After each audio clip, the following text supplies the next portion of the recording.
La banque mauricienne Mauritius Commercial Bank a levé 1 milliard de dollars sur le marché international des capitaux ce 9 septembre. Un succès pour l'opération qui témoignerait du soutien des marchés internationaux à la banque MCMB. Ces ressources permettront à l'entreprise financière de refinancer un emprunt précédent de 800 millions de dollars contracté en mars 2019.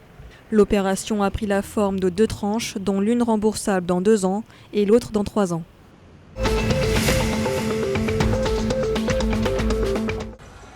Les Seychelles se dotent d'un hôpital préfabriqué offert par le Qatar. Cet hôpital sera constitué notamment de 60 lits et devrait être fonctionnel dans la semaine suivant les 3 ou 4 jours nécessaires à sa construction. Avec la pandémie de Covid-19, les installations seront utilisées pour mettre en quarantaine les cas légers à modérés du virus. Il devrait également être pourvu d'une unité de soins intensifs pour soigner les personnes gravement malades.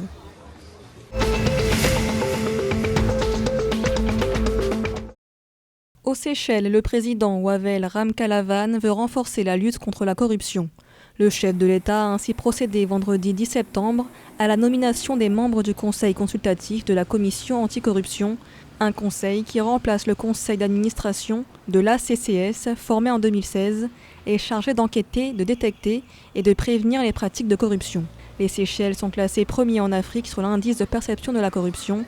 Selon le président, la lutte contre la corruption devrait bénéficier à l'amélioration du secteur de l'éducation et de la santé.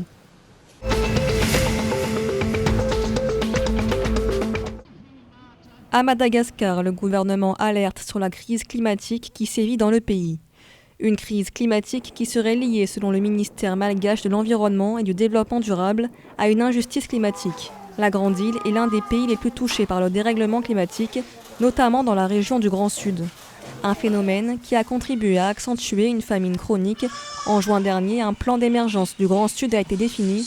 Il porte notamment sur le développement humain, la sécurité alimentaire ou encore l'émergence agricole, la paix et la sécurité.